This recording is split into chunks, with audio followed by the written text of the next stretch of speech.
Selling a fully furnished house can create tension between the buyer and seller.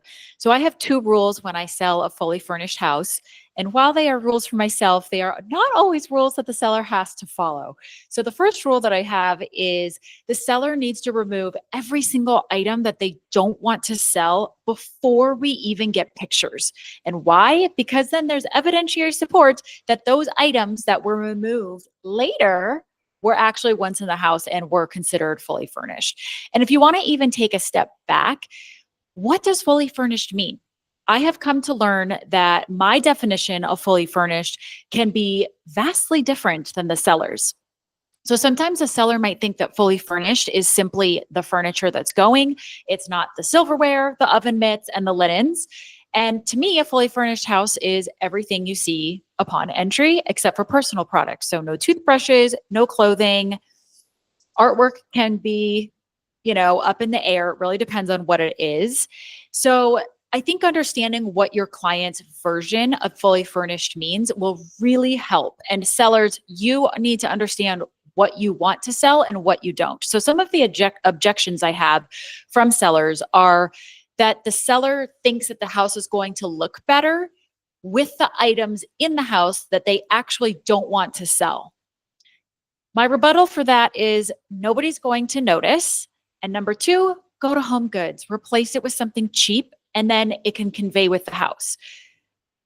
It can be a big fight when it comes to selling fully furnished houses, even investment properties. I will say my experience with sellers selling investment properties has not been the easiest because sometimes there's still a tie to the items in the house and they're very proud of the items they have in their house and they don't want to just give it away if they didn't get their full price or maybe there's some sentimental value.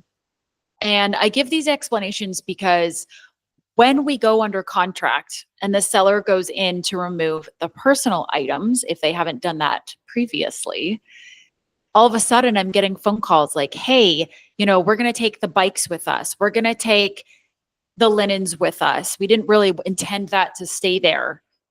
And I'm thinking, okay, but when I asked you multiple times in the beginning of taking this listing and before photos and when we went live, do you have anything in the house that you want to remove? And you tell me no. And now you're going in and you're trying to remove it all. That's something that we have to run by the buyer. Like that's kind of stealing in a way. And so this leads me to my second non-negotiable, and this truly is something I am in charge of. I will take the time, which usually it's 3 to 4 hours, to go to the house and make a list of every single item in that house that is going to be conveying.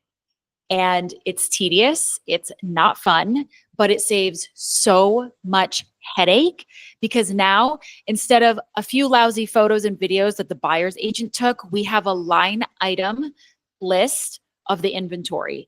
And there's really no misconception about what's going and what's staying. And this also is why it's so important for the seller to remove the things that they don't want to sell. So those are going to be my two big things to do as an agent and as a seller.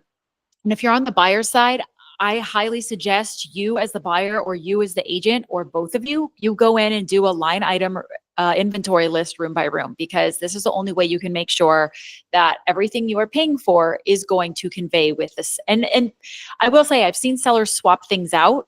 So it might still be a set of silverware, but like it was gold when we first saw the house and now it's silver.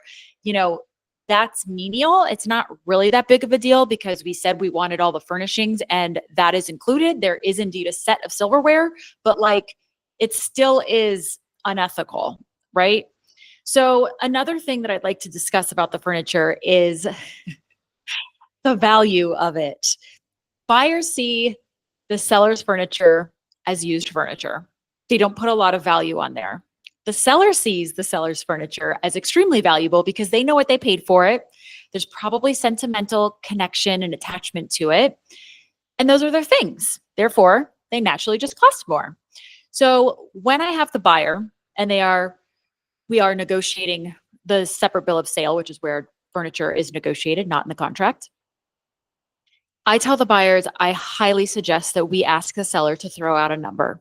Because from my experience, I have seen that when a buyer throws a number out first, the seller is immediately turned off. They are offended. and now nothing is for sale. So it just always causes a fight. So I suggest that the seller comes to the buyer with the number. Again, sometimes people line item what they paid for it. Now, sometimes they might have paid $12,000 for a couch, but the couch is 10 years old. Is it really still worth $12,000? Let's be real. And so this is another discrepancy that causes tension between buyers and sellers.